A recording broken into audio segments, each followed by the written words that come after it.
Hello everyone, welcome to go for agriculture. तो आज के लेक्चर में हम पढ़ने वाले हैं नर्वस सिस्टम ऑफ इंसेक्ट्स के बारे में। तो आगे बढ़ने से पहले मैं बोलना चाहूँगा कि अगर आप मेरे चैनल पर न्यू हो तो आप मेरे चैनल को सब्सक्राइब करो और बेल आइकन भी दबा दो साथ साथ। इससे ये होगा कि जब भी मैं न्यू वीडियोज़ डालूँगा, न्यू लेक्चर्स डालूँगा तो आपको उसकी नोटिफिकेशन सबसे पहले मिल जाएगी। और साथ साथ आप हमारे इंस्टाग्राम हैंडल को भी फॉलो कर सकते हो @GoForAgriculture। तो चलिए स्टार्ट करते हैं आज के लेक्चर को। तो जो नर्वस सिस्टम होता है उसका जो फंक्शनल यूनिट होता है उसको हम लोग क्या कहते हैं, न्यूरॉन कहते हैं। न्यूरॉन का जो दूसरा नाम है वो नर्व सेल्स होता है। तो अगर ह्यूमन बॉडी में बात करें तो न्यूरॉन्स जो क्या है, फंक्शनल यूनिट है नर्वस सिस्टम के, और ह्यूमन बॉडी के सबसे लॉन्गेस्ट सेल होते हैं। बेसिकली अगर एक नर्व सेल यानी न्यूरॉन को देखें तो उनमें दो कॉम्पोनेंट होता है, ठीक है। जो फर्स्ट होता है जिसको हम कहते हैं सेल बॉडी, और दूसरा होता है इसका प्रोजेक्शंस, ठीक है। तो सेल बॉडी कहने का मतलब क्या है, जो बड़ा सा जो पार्ट होता है, ठीक है, जिसमें हम साइटोप्लाज्म या फिर उसका साइटोन रीजन कहते हैं। ये जो आगे का पार्ट दिख रहा है ना, ये बड़ा सा पार्ट जो सर्कुलर है थोड़ा सा, इसको हम लोग क्या कहते हैं, सेल बॉडी कहते हैं। इसका दूसरा नाम साइटोन भी होता है। और दूसरा कहा जाता है प्रोजेक्शंस। प्रोजेक्शंस मतलब अपेंडेजेस। तो सेल बॉडी से जो भी अपेंडेजेस निकले हुए हैं, ये सारे जितने जिस पे डेंड्राइट्स लिखा हुआ है, और ये जो एक्सॉन है जो लंबा सा फिलामेंट टाइप है, ये सारे क्या है, इसके प्रोजेक्शंस हैं। तो प्रोजेक्शंस मतलब जो सेल बॉडी का एक्सटेंशन होता है उसको हम प्रोजेक्शंस कहते हैं। तो बेसिकली एक नर्व सेल में दो तरीके का प्रोजेक्शन होता है।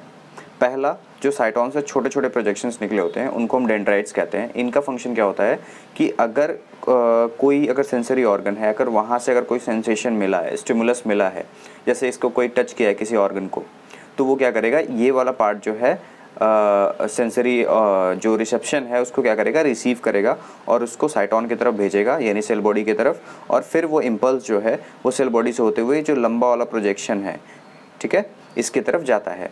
इसको हम लोग ये जो लंबा वाला प्रोजेक्शन है इसको एक्सॉन कहते हैं, और इसको ये जो प्रोजेक्शन है छोटे छोटे, इनको डेंड्राइट्स कहा जाता है, ठीक है। और जो एक्सॉन है इसके आगे जब हम जाते हैं तो एक्सॉन के एंड पे नर्व एंडिंग पाया जाता है, ठीक है। इसके बारे में हम आगे पढ़ेंगे, इसको थोड़ा सा इलेबोरेट करके, लेकिन अभी बस इतना ध्यान रखना है कि नर्वस सिस्टम का जो फंक्शनल यूनिट होता है उसको हम लोग न्यूरॉन कहते हैं, यानी नर्व सेल्स। उसके दो एक्सटेंशंस होते हैं, एक डेंड्राइट और दूसरा एक्सॉन, ठीक है। अब जो नर्व एंडिंग है वो नेक्स्ट न्यूरॉन से कनेक्ट, मतलब ये जो पार्ट है वो आगे या तो हो सकता है नेक्स्ट न्यूरॉन से कनेक्ट हो, और न्यूरॉन का कौन सा पार्ट आगे जाए कनेक्ट होगा, ये जो पहला वाला जो है नर्व एंडिंग है, मतलब नर्व एंडिंग है, ये जाके डेंड्राइट से कनेक्टेड होगा। मतलब अगला जो न्यूरॉन एकदम सेम ऐसा एक और न्यूरॉन अगर हम रखें तो उसका न्यूरॉन का जो डेंड्राइट होगा इसके नर्व एंडिंग से कनेक्टेड होगा। या तो पहला कंडीशन ये हो सकता है, और दूसरा या तो कोई यहाँ पे इफेक्टर ऑर्गन हो। जैसे इफेक्टर ऑर्गन कैसे, अगर मान लेते हैं हमारा मन हो रहा है कि हम क्या करना चाहते हैं, अपने एल्बो को या फिर हैंड को मूव कराना चाहते हैं, ठीक है। तो हमारे यहाँ ब्रेन से सिग्नल क्या आएगा, इस डेंड्राइट को क्या सिग्नल मिलेगा, ये वो वाला न्यूरॉन होगा जो हमारे मसल्स के साथ अटैच होने वाला है, यानी इस एंड पे क्या है, मसल अटैच्ड है।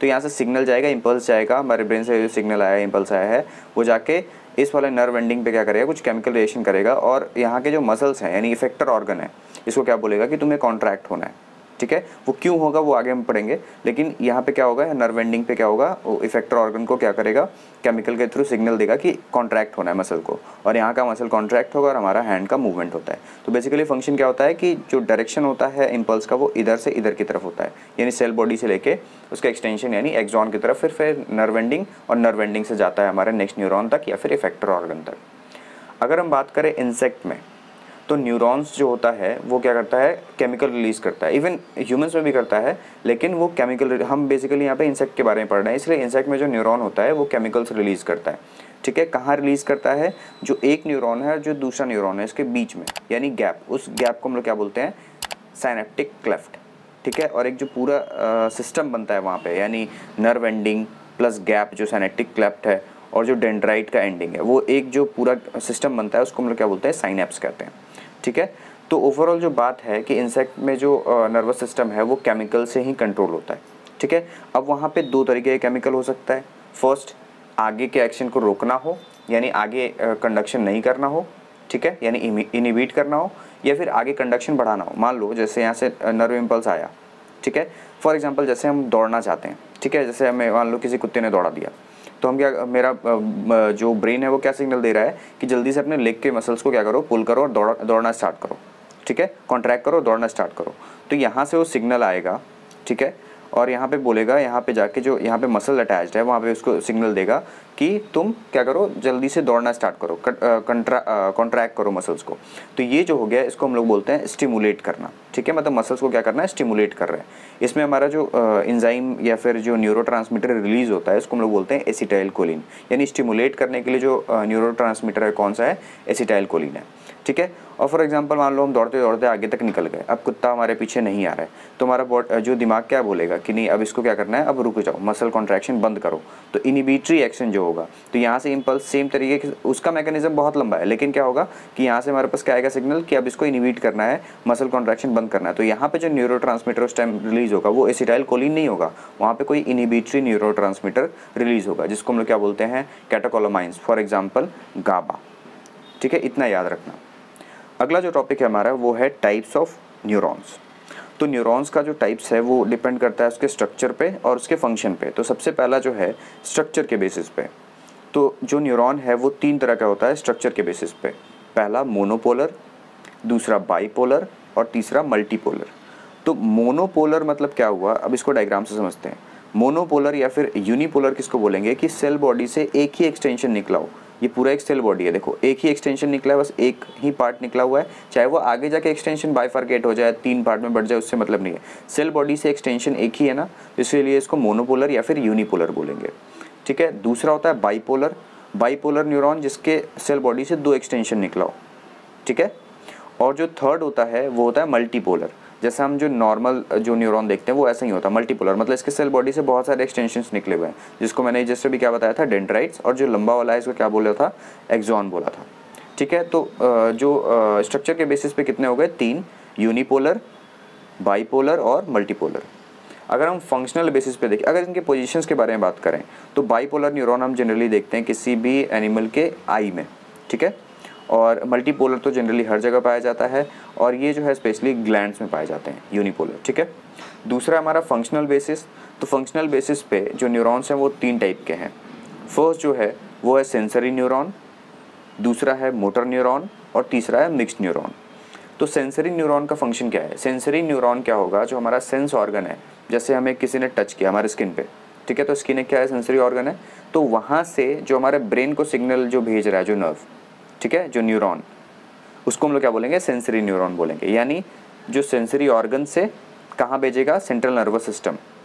आगे हम इसका पढ़ेंगे पार्ट कि सेंट्रल नर्वस सिस्टम में ब्रेन आता है, यानी हम कह सकते हैं ब्रेन आता है और भी पार्ट्स आते हैं, लेकिन बेसिकली ब्रेन के बारे में बात करें तो फंक्शनल बेसिस पे जो सेंसरी न्यूरॉन है वो सेंसरी ऑर्गन से ब्रेन तक, यानी CNS, सेंट्रल नर्वस सिस्टम तक जो क्या कहता है, इम्पल्स भेजता है या फिर सिग्नल भेजता है, उसको सेंसरी न्यूरॉन कहते हैं। मोटर न्यूरॉन, अगर कोई सेंसेशन यानी कोई रिस्पॉन्स आया सेंट्रल नर्वस सिस्टम से, तो वो वापस इफेक्टर ऑर्गन के पास भेजना, वो मोटर न्यूरॉन का काम है। और जो मिक्स्ड न्यूरॉन है वो सेंसरी न्यूरॉन और मोटर न्यूरॉन को क्या करता है, आपस में जोड़ता है। फॉर एग्जांपल, जैसे मुझे किसी ने टच किया यहाँ पे, तो यहाँ से सिग्नल क्या जाएगा, या फिर मैंने कोई हॉट पैन को टच किया, तो यहाँ से जैसे मुझे हीट सेंस हुआ, तो यहाँ पे मेरा जो सबसे स्किन के पास जो न्यूरॉन होगा वो सिग्नल भेजेगा कंडक्शन इम्पल्स करते हुए न्यूरॉन्स के थ्रू मेरे ब्रेन को, ठीक है, कि यहाँ पे मैंने कोई हॉट टच को क्या किया है, हॉट चीज़ को क्या किया है, टच किया है, तो वो जो सिग्नल भेजा गया है वो सेंसरी न्यूरॉन होगा। दूसरा, अब जो सेंसरी न्यूरॉन है, अब वहाँ पे CNS को तो मैसेज तो मिल गया ब्रेन को, अब ब्रेन रिस्पॉन्ड करना चाहेगा कि अब जल्दी से अपना हाथ हटाओ, तो ये जो सिग्नल होगा मेरे हाथ को यानी इफेक्टर ऑर्गन को किससे आएगा, मोटर न्यूरॉन से आएगा, ठीक है। यानी ब्रेन से जो सिग्नल मेरे इफेक्टर ऑर्गन हाथ हटाने के लिए हाथ के पास सिग्नल आ रहा है वो मोटर न्यूरॉन से होता है। और मिक्स्ड न्यूरॉन जो होता है, इन दोनों जो न्यूरॉन्स हैं उनको आपस में क्या करता है, इंटरकनेक्ट करता है, ठीक है। अब इसमें इंसेक्ट के बारे में हम बेसिकली पढ़ने वाले हैं, तो इसमें ध्यान देना, एक वर्ड होता है गैंग्लिया। तो गैंग्लिया क्या होता है, cell bodies of neuron are aggregated with the fibres and other types of nerve cells and these are called ganglia. Ganglia मतलब क्या होता है, ये जो सेल बॉडी है ना, बहुत सारे न्यूरॉन्स का ये सेल बॉडी कनेक्ट हो जाता है, कनेक्ट कह सकते हैं या फिर इकट्ठा हो जाता है, ठीक है, और आपस में कनेक्ट हो जाता है फाइबर्स के थ्रू, यानी ग्रुप ऑफ जो सेल बॉडीज़ होता है उनको हम लोग क्या कहते हैं, गैंग्लिया कहते हैं, ठीक है। तो इंसेक्ट क्या होता है, कम्प्लीटली ह्यूमन की तरह तो डेवलप्ड है नहीं, तो जो इंसेक्ट का जो नर्वस सिस्टम है वो गैंग्लिया से ही बना हुआ है, ठीक है। तो ये चीज़ ध्यान रखना कि इंसेक्ट का जो नर्वस सिस्टम होता है उनमें कम्प्लीटली एकदम एडवांस्ड ह्यूमन जैसा नहीं, उनमें क्या होता है, गैंग्लिया प्रेजेंट होता है, यानी क्या है, वो एक्सटेंशन है या फिर ग्रुप है किसका, सेल बॉडीज़ का, ठीक है। और मोस्टली अगर हम देखें अगर इंसेक्ट्स में तो किस टाइप के जो न्यूरॉन्स पाए जाते हैं वो होता है मल्टीपोलर, ठीक है। अब हमारा जो नेक्स्ट टॉपिक है वो है मैकेनिज्म ऑफ इम्पल्स कंडक्शन। तो अगर हम नर्वस सिस्टम में इम्पल्स कंडक्शन के बारे में बात करें तो दो तरीके से इम्पल्स कंडक्ट होता है, पहला एक्सोनिक कंडक्शन और दूसरा inter neuron conduction. Axonic conduction कहने का मतलब क्या है, एक्सॉन के अंदर कंडक्शन, ठीक है, यानी जो नर्व सेल है उसके अंदर का कंडक्शन, ठीक है। और इंटर न्यूरोनिक कंडक्शन कहने का क्या मतलब है कि एक न्यूरॉन और दूसरे न्यूरॉन के बीच में जो मैसेज ट्रांसफ़र होता है वहाँ पे इम्पल्स कैसे कंडक्ट होता है, ठीक है। तो इसके बारे में हम डिटेल नहीं जाएंगे, बस इतना ध्यान रखना कि यहाँ पे मैंने कुछ आयंस दिए हुए हैं, सोडियम, कैल्शियम, पोटेशियम, ठीक है। और यहाँ पे कुछ गेट्स होते हैं जिनके वजह से ये इम्पल्स कंडक्शन होता है। यानी ओवरऑल जो एक्सोनिक कंडक्शन है, यानी एक्सॉन के अंदर जो कंडक्शन होता है यहाँ पे, वो आयन के इम्बैलेंस होने से कंडक्शन होता है, ठीक है। जो अंदर का फ्लूइड है, यानी जो सेल के अंदर, नर्व सेल के जो एक्सॉन के अंदर जो फ्लूइड है उसको हम लोग इंट्रासेलुलर फ्लूइड बोलते हैं, और बाहर वाले को कहते हैं, इस वाले रीजन में जो होगा एक्स्ट्रा सेलुलर फ्लूइड बोलेंगे। तो आउटर साइड हमारा सोडियम ज़्यादा होता है और अंदर की साइड यानी इंट्रासेलुलर न्यूरॉन जो पार्ट है वो उसको हम लोग क्या बोलेंगे, वहाँ पे पोटेशियम आयन ज़्यादा प्रेजेंट होता है। तो सोडियम आयन और पोटेशियम आयन की वजह से यहाँ पे एक ग्रेडियंट यानी चार्ज का ग्रेडियंट बनता है, और जिसकी वजह से हम जानते हैं कि हाई पोटेंशियल से लो पोटेंशियल की तरफ क्या होता है, इलेक्ट्रिसिटी यानी इम्पल्स का कंडक्शन होता है। इस वजह से हमारा कंडक्शन कहाँ होता है, इसके अंदर एक्सॉन के अंदर कंडक्शन होता है, और ये कंडक्शन इस तरीके से बढ़ता चला जाता है। और इसमें हम देखेंगे माइलिन शीथ प्रेजेंट होता है इसमें, ठीक है। जैसे हमारे वायर के ऊपर पीवीसी प्रेजेंट होता है, वैसे यहाँ पे माइलिन शीथ होता है जो स्पीड यानी एक तो चार्ज के लीकेज को बचाता है और जो कंडक्शन है एक्सॉन में उसको फास्ट कर देता है। दूसरा है एक्सोनिक कंडक्शन, ठीक है। एक्सोनिक कंडक्शन यहाँ मैंने गलती से लिख दिया है, इसको आप ये देख लेना, ये एक्सोनिक नहीं है, ये इंटर न्यूरॉन का कंडक्शन है, और ये जो है ये वाला ये है एक्सोनिक कंडक्शन। तो इंटर न्यूरॉन कंडक्शन में अगर देखेंगे तो ये हमारा एक नर्व वेंडिंग है, ठीक है, जो सबसे लास्ट पार्ट होता है। और ये जो है हमारा वो क्या है, नीचे वाला पार्ट जो वो है डेंड्राइट का पार्ट। तो एक नर्व वेंडिंग यानी एक न्यूरॉन से दूसरे न्यूरॉन में कनेक्ट होने से पहले क्या होता है, गैप होता है जिसमें ही केमिकल्स यानी न्यूरोट्रांसमीटर रिलीज आउट होते हैं, ठीक है। इसमें न्यूरोट्रांसमीटर्स मैंने दो एग्जांपल दिए, एक स्टिमुलेट के लिए एसिटाइलकोलिन और दूसरा इनहिबिट के लिए मैंने बताया कैटेकोलामाइंस, जिसका एग्जांपल गाबा दिया है, ठीक है। तो वो डिपेंड करता है कि आगे के एक्शंस कैसे होने हैं, उस बेसिस पे यहाँ पे न्यूरोट्रांसमीटर रिलीज होते हैं। बस यहाँ पे ध्यान रखना है जो गैप है बीच में, ठीक है, इसको हम लोग सिनेप्टिक क्लेफ्ट बोलते हैं। ये जो है हमारा नर्व एंडिंग है और ये जो है हमारा डेंड्राइट है नीचे। तो इनकम्प्लीट ये जो सिस्टम है इसको हम लोग साइनेप्स कहते हैं। तो इंटर न्यूरॉन कंडक्शन में हमारा केमिकल रिलीज होता है, और यहाँ पे अगर हम बात करें इसमें एक्सोनिक कंडक्शन में तो हमारा केमिकल नहीं रिलीज होता है, यहाँ पे आयंस के डिफरेंस यानी आयंस के ग्रेडियंट बनने से कंडक्शन होता है, ठीक है। तो अगर हम बात करें कि एक्सोनिक कंडक्शन में जैसे मैंने बता दिया कि आयंस की वजह से होगा, और इंटर न्यूरॉन्स के कंडीशन में क्या होगा, वहाँ पे न्यूरोट्रांसमीटर्स का रिलीज होता है सिनेप्टिक क्लेफ्ट में। हमारा जो नेक्स्ट टॉपिक है वो है इंसेक्ट नर्वस सिस्टम। ये बहुत इंपॉर्टेंट है, बेसिकली हमारा लेक्चर इसी पे होना चाहिए, लेकिन मैंने इंट्रोडक्शन दे दिया है वहाँ पे नर्वस सिस्टम का। तो इंसेक्ट नर्वस सिस्टम जो है वो कंपोज होता है 3 पार्ट से। पहला सेंट्रल नर्वस सिस्टम CNS, दूसरा VNS यानी विसरल नर्वस सिस्टम, और तीसरा PNS peripheral nervous system. Central nervous system क्या है, बेसिकली ये मेन पार्ट है इंसेक्ट नर्वस सिस्टम का, जिसका मेन फंक्शन क्या होता है, इंसेक्ट के बिहेवियर को कंट्रोल करना होता है। VNS क्या होता है, VNS visceral nervous system. Visceral मतलब क्या हो गया, हमारे इंटरनल ऑर्गन्स यानी इंसेक्ट का इंटरनल ऑर्गन्स। तो उसमें क्या होता है कि वहाँ की एक्टिविटीज़ हम कंट्रोल नहीं कर सकते हैं, इनवॉलंटरी एक्शन होता है यानी सिंपैथेटिक एक्शन होता है, ठीक है। तो VNS का फंक्शन क्या है, जो भी इंसेक्ट बॉडी में जो खुद से फंक्शन होने वाला है, जैसे इंसेक्ट का ब्रीदिंग हुआ, वो तो हम उसमें कोई कंट्रोलिंग नहीं होता बाहर से कि एयर के वजह से कंट्रोल हो रहा है या फिर कोई एक्सटर्नल फैक्टर है। वो इंसेक्ट का क्या है, अपना इंटरनल कंडीशन है, उसके ऑर्गन्स खुद काम कर रहे हैं, तो उसको कंट्रोल कौन कर रहा है, विसरल नर्वस सिस्टम। और जो थर्ड है वो है पेरिफेरल नर्वस सिस्टम। इनमें क्या होता है, बेसिकली हम इनके वायर्स के बारे में पढ़ते हैं। जो भी सेंट्रल नर्वस सिस्टम है और VNS है, इनको आपस में जो कनेक्ट कर रहा है यानी वायर्स यानी क्या है, नर्व्स यानी जो सेंसरी नर्व्स है यानी मोटर नर्व्स है और मिक्स नर्व्स है, इनको हम पढ़ते हैं PNS के अंदर, ठीक है। तो अब हम यहाँ ध्यान देते हैं इसके डायग्राम पे। तो जैसे कि मैंने बताया कि इंसेक्ट का जो नर्वस सिस्टम होता है वो ह्यूमंस की तरह क्या होता है, डेवलप नहीं होता है। तो इसीलिए इनका जो पूरा बॉडी है, ठीक है, वो पूरे गैंग्लिया से ही बना हुआ है, ठीक है। जो इनका कंप्लीट नर्वस सिस्टम है वो किससे बना हुआ है, गैंग्लिया से बना हुआ है। जैसे इनके हेड रीजन में कुछ गैंग्लियाज होंगे, ठीक है, ये जो दिख रहा है ना ब्लू डॉट, ये क्या है, गैंग्लियाज हैं, यानी उनके सेल बॉडी का क्या है, एग्रीगेट है, ठीक है। तो उनके थोरैक्स रीजन में अगर हम देखें तो 8 गैंग्लियाज होती हैं, ठीक है। और सॉरी, एब्डोमेन रीजन में अगर देखें तो 8 गैंग्लियाज होते हैं, थोरेक्स रीजन में देखें तो 3 गैंग्लियाज होती हैं, और हेड में अगर देखें तो इनको, इस रीजन को हम लोग क्या कहते हैं, सेफेलिक पार्ट बोलते हैं। ठीक है, तो हेड रीजन में देखें तो 2 गैंग्लियाज होती हैं। ठीक है, तो अगर हम ओवर कंप्लीट बात करें तो ये जो गैंग्लिया का नंबर है वो इंसेक्ट टू इंसेक्ट क्या करता है, वेरी करता है। ठीक है, क्योंकि किसी ऑर्गन में क्या होता है, एक्स्ट्रा मॉडिफिकेशंस पाए जाते हैं, तो वहाँ पे नर्वस कंट्रोल अलग चाहिए। तो ये जो नंबर ऑफ गैंग्लियाज हैं बेसिकली एब्डोमेन रीजन में वो क्या करता है, डिफरेंट हो जाता है डिफरेंट इंसेक्ट में। तो चलिए स्टार्ट करते हैं सीएनएस से। तो सीएनएस भी क्या है, एक नर्वस सिस्टम का पार्ट है, यानी ये भी कंप्लीट गैंग्लिया से बना हुआ है। तो इनमें 2 सीरीज ऑफ गैंग्लिया पाए जाते हैं। ठीक है, और इनमें जो नर्व सेंटर्स होते हैं यानी गैंग्लिया, वो कनेक्टेड होते हैं नर्व फाइबर से आपस में। यानी ये जो गैंग्लियाज है ना, आपस में जो बीच में कनेक्टेड है, ये जो नर्व फाइबर्स हैं, इनको ही हम लोग क्या कहते हैं, कनेक्टिव्स कहते हैं। ठीक है, ध्यान रखना है, जो वर्ड मैंने यहाँ लिखा हुआ है कनेक्टिव्स, वो क्या होता है, गैंग्लिया आपस में कनेक्टेड होते हैं नर्व फाइबर से, उनको कनेक्टिव्स कहते हैं। और मैंने बताया कि इनमें 2 सीरीज़ होता है। ठीक है, जो आपस में पैरेलल रन करता है। तो ये जो दोनों सीरीज़ हैं वो आपस में क्या होंगे, ट्रांसवर्सली भी कनेक्टेड होंगे, उनको हम लोग क्या बोलेंगे, कमीसर्स बोलेंगे। तो ये 2 वर्ड ध्यान रखना, कनेक्टिव्स एंड कमीसर्स। ठीक है, अब हम इसके कंपोनेंट्स के बारे में बात करते हैं। सीएनएस, तो सीएनएस का बेसिकली जो कंपोनेंट है वो है brain, ventral nerve cord, suboesophageal ganglia, thoracic ganglia, abdominal ganglia और थोरैको एब्डोमिनल गैंग्लिया। तो इनके नेम से याद रखना और इनके फंक्शंस को याद रखना बस। जो ब्रेन है वो मेन पार्ट है सेंट्रल नर्वस सिस्टम का। ठीक है, और वो 3 सेफेलिक न्यूरॉन्स या फिर न्यूरोमियर्स से बना हुआ है। यहाँ पे न्यूरोमियर्स का मतलब क्या हुआ, न्यूरोमियर्स मतलब हुआ कि जो न्यूरॉन्स है वो भी अंडर डेवलप्ड है, यानी क्या है, वो एम्ब्रॉयनिक कंडीशन में जो न्यूरॉन्स होते हैं उनको हम लोग क्या बोलते हैं, न्यूरोमियर्स कहते हैं। ठीक है, तो जो ब्रेन है वो 3 सेफेलिक मतलब हेड वाले न्यूरोमियर्स से बना होता है। जो पहला होता है वो होता है प्रोटोसेरिब्रम।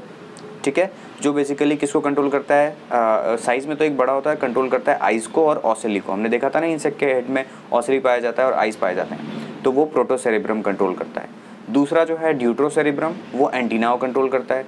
और तीसरा जो है ट्राइटो यानी ट्रीटो बोल सकते हैं, ट्रीटोसेरिब्रम, वो बाइलोब्ड होता है और लोअर जॉ इंसेक्ट का जो होता है उसको कंट्रोल करता है।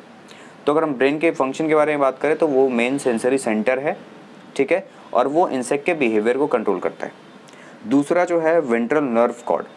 ठीक है, ये क्या है, चेन ऑफ गैंग्लिया से बना हुआ है, और ये कहाँ पाया जाता है, वेंट्रल मैंने जैसे नाम में ही लिखा हुआ है। तो वेंट्रल क्या हो गया, कौन सा पार्ट वेंट्रल होता है, जो इंसेक्ट का अर्थ की तरफ होता है। ठीक है, ईसोफेगस के नीचे पाया जाता है। ठीक है, तो ओवरऑल इसका कंट्रोल जो है किसके ऊपर है, जो इसका ओवरऑल मतलब कंट्रोल है वेंट्रल नर्व कॉर्ड का, वेंट्रल नर्वस सिस्टम के ऊपर कंट्रोल होता है। ठीक है, थर्ड जो है सब इसोफेजियल गैंग्लिया। ठीक है, वो जो फॉर्म होता है वो 3 सेफेलिक न्यूरोमियर्स से फॉर्म होता है। ठीक है, और इसका मेन फंक्शन क्या है, ये माउथ के पार्ट्स को कंट्रोल करता है, यानी मैंडिबल, मैक्सिला, लैबियम, इनको कंट्रोल करता है सब इसोफेजियल गैंग्लिया।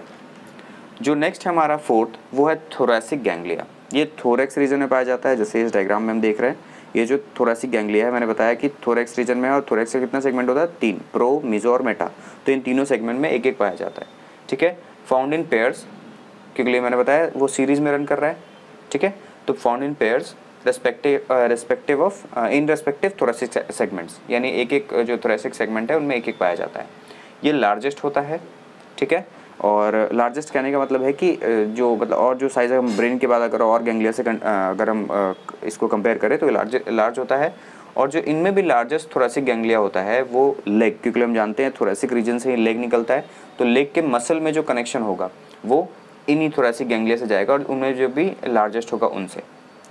जो हमारा नेक्स्ट है वो क्या है, एब्डोमिनल गैंग्लिया, जिसका नंबर मैंने कितना बताया था, 8, लेकिन वो इंसेक्ट टू इंसेक्ट डिपेंड भी करता है, वेरी भी करता है। ठीक है, और ये जो है इंसेक्ट का जो लेटरल साइड है वहाँ पे स्पाइरेकल्स पाया जाता है, मैंने बताया था, स्पाइरेकल्स यानी रेस्पिरेटरी सिस्टम, वहाँ पे ये क्या होता है, उनको कंट्रोल करता है, उनके ओपनिंग और क्लोजिंग को। और जो लास्ट है वो है थोरैको एब्डोमिनल गैंग्लिया। ये क्या है, ये जो है आपस में किससे बना हुआ है, मिलने से बना हुआ है, यानी कंपाउंड है, ये फ्यूजन से बना हुआ है। ठीक है, और ये जो है इंसेक्ट के जेनाइटल ऑर्गन्स को क्या करता है, कंट्रोल करता है। तो ये इसके कंपोनेंट्स हो गए, और ये इन अलग अलग रीजन्स को क्या करता है, कंट्रोल करता है। वीएनएस मैंने क्या बताया था, विसरल नर्वस सिस्टम। ठीक है, विसरल नर्वस सिस्टम का मेन फंक्शन क्या है, ये ऑटोमेटिक सिस्टम जो भी बॉडी का है उनको कंट्रोल करता है। ठीक है, यानी इसको सिंपैथेटिक नर्वस सिस्टम भी कहते हैं। इसका जो कंपोनेंट है वो 3 है, स्टोमोडियल, वेंट्रल और कॉर्डल। स्टोमोडियल किसको बोलेंगे, स्टोमोडियम पार्ट। स्टोमोडियम क्या होता है, जो आगे का पार्ट होता है, यानी माउथ का जो, अगर हम जब इंसेक्ट या फिर कोई भी ऑर्गेनिज्म जब किस में होता है, एम्ब्रियोनिक स्टेज में होता है, तो स्टोमोडियम जो प्रिकर्सर होता है माउथ का, जिससे जो आगे चल के इंसेक्ट के माउथ को बनाता है या फिर ह्यूमन के माउथ को बनाता है, उसको हम लोग स्टोमोडियम कहते हैं, ठीक है, प्रिकर्सर ऑफ माउथ। तो स्टोमोडियल पार्ट यानी फ्रंटल पार्ट, ठीक है, वीनस का जो होगा स्टोमोडियल वीनस कहलाएगा, जो आगे के ऑटोमेटिक एक्शंस यानी माउथ रीजन के ऑटोमेटिक एक्शंस जो भी हैं उनको कंट्रोल करेगा। वेंट्रल यानी पूरे वेंट्रल नर्व कॉर्ड को जो कंट्रोल करे वहाँ के ऑटोमेटिक एक्शंस को। और जो कॉर्डल है यानी पोस्टीरियर पार्ट है, यानी एब्डोमिनल रीजन या फिर बॉडी के पोस्टीरियर पार्ट के जो भी ऑटोमेटिक एक्शंस है उनको कंट्रोल करे, तो उनको क्या बोलते हैं हम लोग, कॉर्डल वीनस बोलते हैं, ठीक है।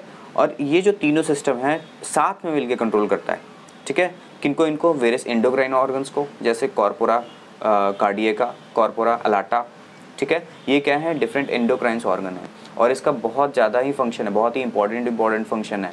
ये जो दोनों, जैसे मैंने नाम लिया कॉर्पोरा अलाटा और कार्डियका, ये दोनों क्या है, जुवेनाइल हार्मोन को सिक्रीट करते हैं। और जुवेनाइल हार्मोन इतना इंपॉर्टेंट है कि वो इंसेक्ट के मेटामॉर्फोसिस में हेल्प करता है। अगर हार्मोन को अगर हम हटा दें, सबसे इंटरेस्टिंग बात तो ये है कि अगर ये हार्मोन, अगर ये मान लो ये ऑर्गन को काट दे जहाँ पे ये कॉर्पोरा अलाटा होता है, ठीक है, अगर उस ऑर्गन को काट दे तो इंसेक्ट जो है मेटामॉर्फोसिस ही नहीं कर पाएगा, यानी जो एडल्ट्स होंगे वो मिनिएचर ही रह जाएंगे, यानी छोटे छोटे इंसेक्ट्स ही रह जाएंगे, ठीक है। तो ये बहुत ही इंपॉर्टेंट पार्ट है। तो ओवरऑल जो वीनस का पार्ट है वो क्या करता है, इंडोक्राइन ऑर्गन्स को कंट्रोल करता है, रिप्रोडक्टिव ऑर्गन को और ट्रैकियल सिस्टम्स को, यानी एब्डोमेन रीजन पे हो गया जो भी ऑर्गन्स हो गए, उनके जितने ऑटोमेटिक सिस्टम्स हैं जिन पे बाहर से हमारा कोई इफेक्ट नहीं हो सकता है, उनको कंट्रोल करता है और उसको हम लोग कहते हैं वीएनएस। जो थर्ड पार्ट है वो कहलाता है पीएनएस। पीएनएस मतलब क्या हो गया, पेरिफेरल नर्वस सिस्टम। इसके अंदर हम देखते हैं जो भी वायर्स होते हैं नर्वस सिस्टम के, वायर्स मतलब वायर्स का फंक्शन क्या होता है, कनेक्ट करना, यानी एक सिस्टम को दूसरे सिस्टम से कनेक्ट करना, यानी central nervous system, visceral nervous system, इन सबको आपस में जो कनेक्ट करता है वो होता है पीएनएस। यानी इसके अंदर हमारे all motor neurons, sensory neurons, ठीक है, ये सब आते हैं। सेंसरी न्यूरॉन्स जैसे क्यूटिकल में जो सेंसरी स्ट्रक्चर्स होंगे उनको आपस में कनेक्ट करने वाले जो भी न्यूरॉन्स होंगे वो सारे क्या होते हैं, पीएनएस में आते हैं। तो ये जो हमारा बेसिक पार्ट था इंसेक्ट नर्वस सिस्टम का, हमने कंप्लीट कर लिया। इसका कंपोनेंट है सीएनएस, वीएनएस और पीएनएस। जो हमारा लास्ट टॉपिक है वो है hormonal control by nervous system, ठीक है। तो यहाँ पे मैंने एक डायग्राम दिया है, तो यहाँ पे आप देखो ये जो है वो क्या है, गैंग्लिया का मैंने स्ट्रक्चर दिखाया है, ठीक है। तो गैंग्लिया क्या है, यहाँ पे ब्रेन को मैंने दिखाया बेसिकली। तो ब्रेन भी किससे बना है, गैंग्लिया से बना है। तो उसमें न्यूरो सेक्रेटरी सेल्स होते हैं। तो ब्रेन का सिर्फ फंक्शन कोऑर्डिनेट ही करना नहीं होता है, ये ब्रेन एक एंडोक्राइन ग्लैंड की तरह भी काम करता है, उसमें न्यूरो सेक्रेटरी सेल्स पाए जाते हैं, ठीक है। न्यूरो सेक्रेटरी सेल्स जो हैं वो एक तरह का हार्मोन को सिक्रीट करते हैं जिसको हम लोग क्या कहते हैं, ब्रेन हार्मोन कहते हैं। ब्रेन हार्मोन क्या करता है, वो स्टिमुलेट करता है, एक्टिवेट करता है प्रोथोरेसिक ग्लैंड ऑफ इंसेक्ट को, ठीक है। और प्रोथोरेसिक ग्लैंड जो है वो मोल्टिंग हार्मोन का सिक्रीशन करता है। मोल्टिंग हार्मोन क्या है, मोल्टिंग प्रोसेस में हेल्प करेगा, यानी जो है लार्वा क्या होगा, जब बड़ा होगा इंस्टार पीरियड जाएगा तो वहाँ पे काम करेगा, ठीक है। फिर जब लार्वा जो प्यूपा में कन्वर्ट होगा तो वहाँ पे हमारा आएगा मोल्टिंग हार्मोन, और जब प्यूपा जब एडल्ट में कन्वर्ट होगा तो वहाँ पे मोल्टिंग हार्मोन हेल्प करेगा। यानी जो न्यूरो सेक्रेटरी सेल्स है ब्रेन का, उनका बहुत सारा एंडोक्राइन में और इंसेक्ट के डेवलपमेंट में फंक्शन है, ठीक है। यानी जो नर्वस सिस्टम है वो क्या कर रहा है, इंसेक्ट के का जो ग्रोथ है उसको कंट्रोल करता है। और जो लास्ट है वो है कॉर्पोरा अलाटा। कॉर्पोरा अलाटा क्या है, ये पाया जाता है हमारे जो ब्रेन है उसके वॉल, मतलब अरोटा जो होता है, यानी हार्ट से जो निकला हुआ जो ट्यूब है उसके वॉल्स पे, और ये प्रेजेंट कहाँ है, ब्रेन के जस्ट पीछे, बीनीथ दी ब्रेन, ठीक है। वो सिक्रीट करता है जुवेनाइल हार्मोन। जुवेनाइल हार्मोन भी क्या है, ये मेटामॉर्फोसिस यानी इंसेक्ट के डिफरेंट स्टेजेस में, ग्रोथ के डिफरेंट स्टेजेस में हेल्प करता है। अगर ये हार्मोन नहीं हुआ तो क्या होगा, इंसेक्ट जो है ये स्टेज से ये स्टेज में नहीं जा सकता, ये स्टेज से ये स्टेज में नहीं जा सकता है। तो ओवरऑल हम अगर बात करें तो नर्वस सिस्टम का कंट्रोल किस पे है, इंसेक्ट के मेटामॉर्फोसिस पे है, यानी डिफरेंट स्टेज में ग्रोथ पे है। तो आई होप ये लेक्चर सबको क्लियर हो गया है और यहाँ पे लेक्चर कंप्लीट होता है। Thanks for watching this video, till then stay tune. अगर किसी को कुछ पूछना है तो वो कमेंट सेक्शन में पूछ लो। आप साथ साथ हमारे इंस्टाग्राम चैनल को ही फॉलो कर सकते हैं, और किसी को इस लेक्चर की PDF चाहिए या फिर PPT चाहिए, नीचे दिए गए लिंक से आप डाउनलोड कर सकते हो। तो चलिए मिलते हैं नेक्स्ट लेक्चर में। Thank you.